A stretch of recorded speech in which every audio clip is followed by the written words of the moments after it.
Hello everyone, welcome back to my channel. For my new viewers, my name is Susan Mutero. I am an international student in Washington University in St. Louis. I started my journey, my MBA journey 2 years ago. I'm actually in my second year and my last semester, so it's very exciting. As you can see, I'm doing this recording in class, so I have a class in the next 10 minutes. So I'm going to make this video as short as possible, but I believe I'm going to share with you something that would inspire someone who might be feeling that it's time for them to get international education. Fast forward, I didn't even think that I'll ever leave my country, leave alone come to the US as a student.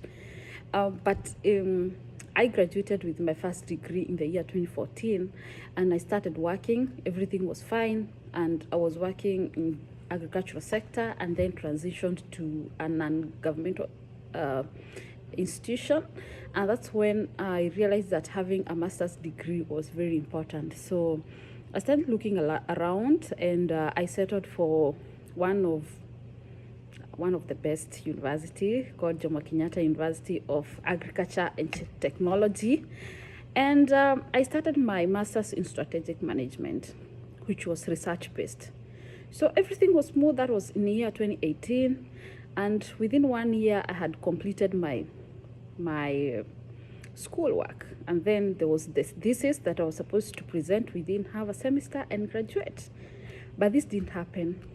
Started becoming very frustrating getting a professor who would supervise me, and I was a distance learner, so it was very frustrating getting to school to check if I can get a professor. I get one and they keep on changing the topics. It was a very frustrating journey, so I followed up for close to 3 years and I was so done. So when I was giving up, that was in the year 2022, I started thinking of restarting my master's degree. But at that point, I felt like it was very unfair for me to start another course from scratch.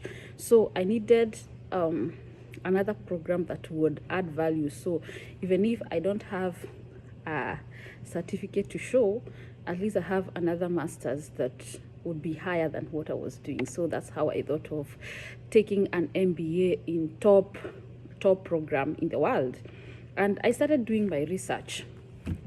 So and part of this was just going online, and I Googled like top MBA program in the world.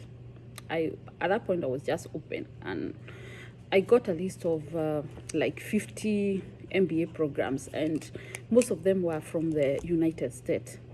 So I then went down again and narrowed down to top MBA programs in the US, and there are several sites that rank them, but there is one that I really like because it gives a lot of details of why these programs are good, like kind of like say tuition, the strengths of each program. So I use this called US News, and I was determined to go to like say top 40 programs.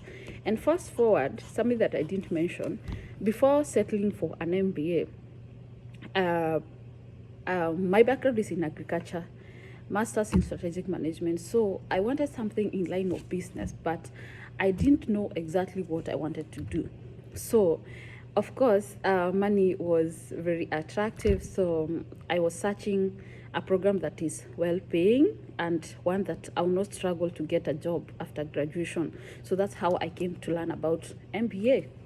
And out of the 40 schools, I started opening link for each site and checking how much the tuition is, and I knew that of course I would not afford to pay for my tuition.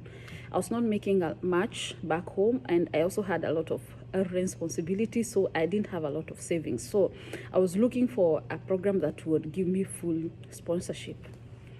And so the first thing that I realized was that these schools needed to have an application fee that ranges between, say, $60 up to $200, and mostly for the top programs the application fee is $200, which is quite a lot. So I started doing research on how I can get a waiver for this, and to be honest, there are so many waivers. In fact, I don't think there should be a reason why anyone should pay for application fee for this top program, because there are so many opportunities for students, especially us in Africa, who like this $200 means like a lot of sacrifice. So some of the ways that you can get these waivers is through like joining their recruiting events. They'll say that you just go to their website and check events, and you find that if you join such and such event, you get free application waiver. And that's what I did. I had like 20 schools lined up, and all the schools I had the application fee waived. There are some that will require more, like just putting a small application, and you just request for application fee waiver and you get it. So, and in case someone is interested in knowing how you can do that, I can do that in you can ask for waiver. I can do that in a separate video. So I got my application fee waived. So the next thing was putting in an application, and each school has a list of requirements. Like some will ask for a short-term essay, like your short-term goals, your long-term goal, another essay showing why, like a personal statement showing why you want to have an MBA and why specifically that school. And that is also another thing that I can do in other videos separately. So I started putting in the application. At that time, I was so green. I did not know what was the right thing to do. So I started doing research, listening to YouTube channels of other applicants, and I was able to put in something and apply.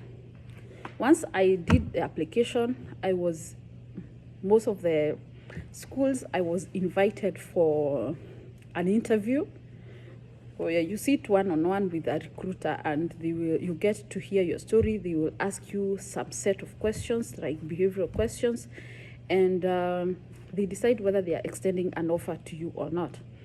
And the good thing with this top program is that once they give you an admission, they also extend scholarship automatically. And some of the requirement for the application is something that we call test scores. For me, I'd worked for 10 years. I already had my master's. I didn't mention that I finally managed to graduate, but I had already started the process of getting my MBA, so there was no going back. Just graduated and packed that degree and started and continued with my MBA process. So I requested for a waiver of the test scores. So I was admitted without any fee application, without no test scores, and I got a very good scholarship. I got admitted to 5 top programs, 2 with full funding, 1 as PhD student, and then where I am as in Washington University in St. Louis. So in future videos, I will also talk about how you can fund your program, because they are quite expensive. My program was $145 per year, which will be like too way much for me to even imagine that I can afford. So I'm so grateful for the school, because they saw the potential that I had and extended to me a scholarship that covered like 85% of my tuition, and then the 15% balance I got through a school loan. There is also other avenue for getting funding for international students. So anybody who would want to learn more about the whole process, I will go into details later in a different video, how the whole of application process, and also into details on how these bits and bits of applications, just to put this information out there. So thank you so much, and I hope that I communicated. Please give me your feedback of how I could make these videos more better, how I can make them more engaging. And thank you so much for my subscribers. Thank you so much again for your love, and thank you. We are going to engage further.